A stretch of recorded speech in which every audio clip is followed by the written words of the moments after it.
Bonjour les amis, bienvenue dans une nouvelle vidéo. Aujourd'hui, on se retrouve pour une vidéo Vinted luxe. C'est toujours un peu compliqué de parler de luxe sur YouTube, alors c'est pour ça que je vais commencer par un petit disclaimer. On va dire que je ne fais pas cette vidéo pour montrer que j'ai de l'argent. Ça ne m'empêche pas... Vous voyez ce qu'on est obligé de faire quand même. Ça ne m'empêche absolument pas de consommer des choses pas chères. Voilà, c'est juste que de temps en temps j'aime bien m'acheter quelques pièces qui me plaisent. Donc je les achète d'occasion et je les achète sur plusieurs plateformes. Il y a des plateformes qui sont plus sécurisées que d'autres. Mais là, moi, comme j'avais un porte-monnaie bien fourni sur Vinted parce que je vends sur Vinted, j'ai décidé de rester sur la plateforme Vinted. Mais vous pouvez aussi acheter ailleurs, Vestiaire Collective, Farfetch, MyTheresa. Sur Vinted, ils ont installé un système maintenant de vérification de l'authenticité de l'article. Moi, de toute façon, quand j'achète du luxe sur Vinted, je prends en compte beaucoup de paramètres. Ces petits tips-là qui me permettent de ne pas prendre trop de risques, je vais vous donc les partager ici. Premièrement, je regarde les évaluations de la personne. Deuxièmement, je regarde la localisation de la personne. Ça garantit quand même le fait que la personne ait un minimum de moyens et vous vende du luxe qui est surtout véritable. Vous allez voir des articles, moi, que j'ai achetés à des personnes qui habitent à Cannes, par exemple. Troisième type, c'est de vérifier si la personne vend d'autres articles de luxe. Du Jacquemus, du Armani, du Versace, du Chanel. Elle achète, elle revend et ça se voit en général aux photos. Les photos, vous voyez un peu l'intérieur de la maison. En général, c'est pas dégueulasse. Voilà. Donc il y a plein comme ça de choses qui doivent vous alerter. Moi, c'est sur ces tout petits détails-là que je détermine si les achats sont viables. Ceci étant dit, on va donc passer au haul et on va commencer avec un article que j'ai acheté il y a quand même pas mal de temps maintenant. C'est une casquette Prada. J'avais flashé sur cette casquette blanche.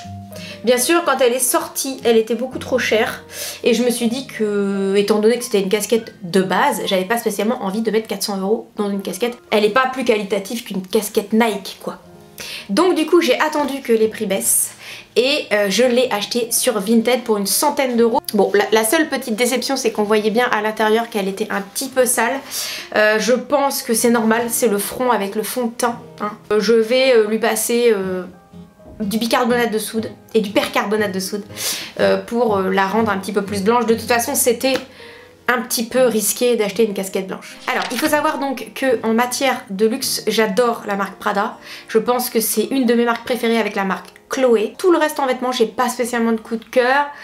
Par exemple, j'aime pas du tout Jacquemus. Qu'est-ce que j'aime pas non plus? J'aime pas Versace, j'aime pas Fendi, j'aime pas Gucci non plus. Je trouve que leurs vêtements, ils sont trop ostentatoires, les logos sont trop ostentatoires. J'aime bien Chanel, mais ça reste vraiment trop cher.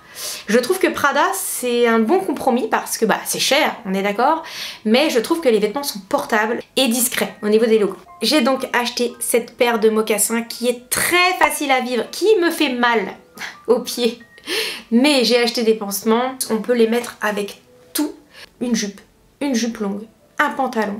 Elles sont parfaites. Et moi, comme j'ai des chevilles un petit peu potelées, le fait d'avoir des chaussures un petit peu plus mastoc comme ça rééquilibre un petit peu ma silhouette.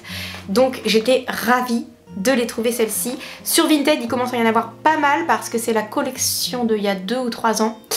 Et elles sont globalement vendues entre 400 et 600, 700. Ça dépend l'état de la chaussure. Et moi, je l'ai prise en 38 parce que je voulais pouvoir mettre des grosses chaussettes dedans l'hiver. Ensuite... Et là vous allez me dire mais c'est pas du luxe que tu achètes là, c'est des trucs de base. Et bah écoutez, pas tant que ça parce que cette paire de Jordan de Nîmes que je convoite depuis longtemps, ça fait un moment que je louche dessus, mais comme ce sont des éditions de Jordan limitées, elles sont toujours beaucoup plus chères que les Jordan normales.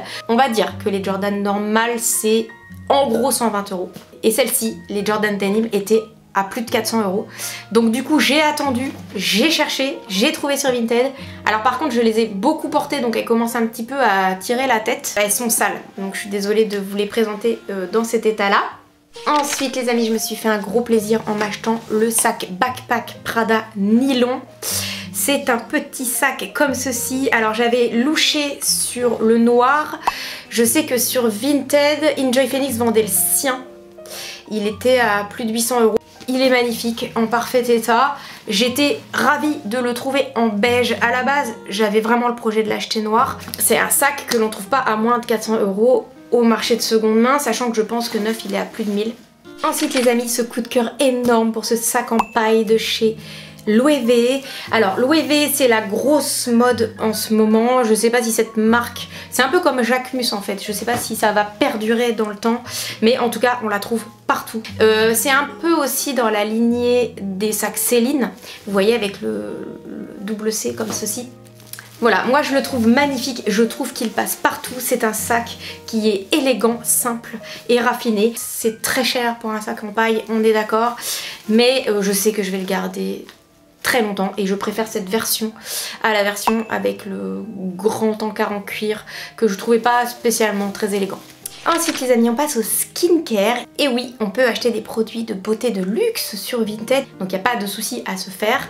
Et de toute façon, vu les prix, on est d'accord que même si c'est beaucoup moins cher que chez Sephora, ça reste quand même très cher. J'ai commencé par m'acheter ce combo, les démaquillants, eau démaquillante. En fait, j'ai craqué sur la collection Capture Totale de Dior, mais les prix étaient vraiment trop excessif, hein. Vraiment là si je voulais une routine skincare complète j'en avais pour des centaines d'euros et là aussi j'en ai pour cher, mais c'est quand même plus abordable. Donc là nous avons l'eau démaquillante au Nafea purifiant. Alors l'eau démaquillante je l'ai eu à 40 € hors frais.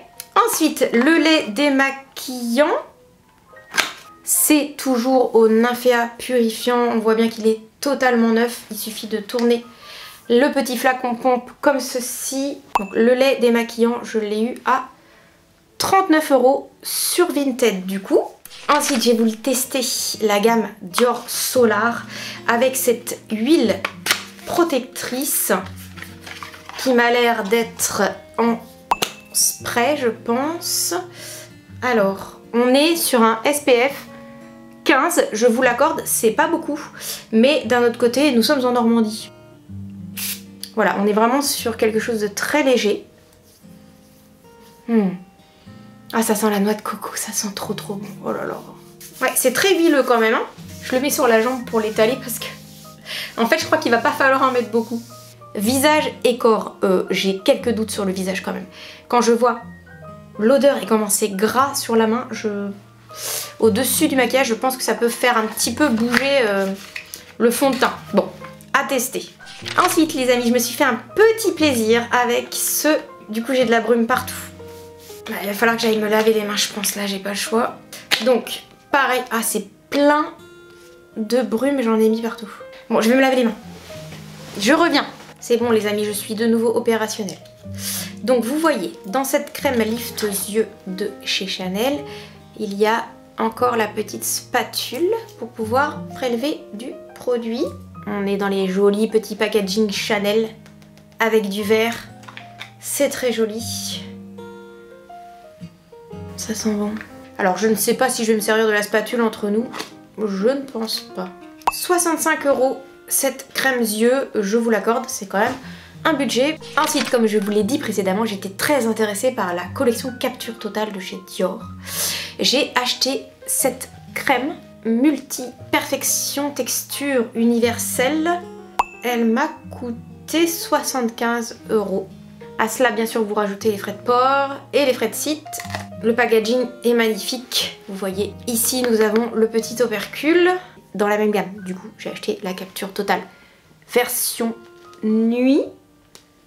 Même chose ici avec le petit opercule. Donc celle-ci est plus chère, elle est à 135 € exactement. Magnifique, c'est quand même mine de rien du plastique parce que sur la collection Dior Prestige, tout est en verre, mais on est à Sephora dans les 450 € la crème, donc là, ça devient quand même un petit peu n'importe quoi. Et enfin, pour terminer cette routine Capture Totale, j'ai acheté le petit sérum, Super Potent Sérum. Et là, c'était moins cher. On est sur 40 €. Alors, je trouve quand même que la contenance est rikiki, voire ridicule. Rikiki-dicule. Mais bon écoutez, c'était pour tester, je vais pas me permettre de faire ça tout le temps, hein, faut pas exagérer. Si vous me connaissez, vous savez que je suis capable de mettre une crème Dior et le soir une crème Nivea. Écoutez, je suis contente de tester ça. J'avais pas mal d'argent sur mon porte-monnaie Vinted.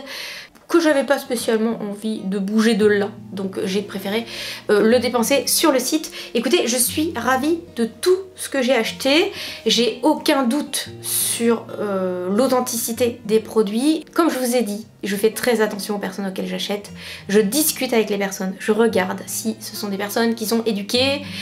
Disons que, on va dire que quand il y a des fautes d'orthographe partout dans les messages, c'est pas de bon augure. Voilà, bon, je voudrais pas faire dans le snobisme, mais ce sont des petits détails qui peuvent vous alerter, donc c'est pour ça, on n'est jamais trop prudent. Bon voilà les amis, cette vidéo Vinted Luxe est à présent terminée, j'espère que ça vous aura plu. Écoutez, on se retrouve très bientôt pour une autre vidéo.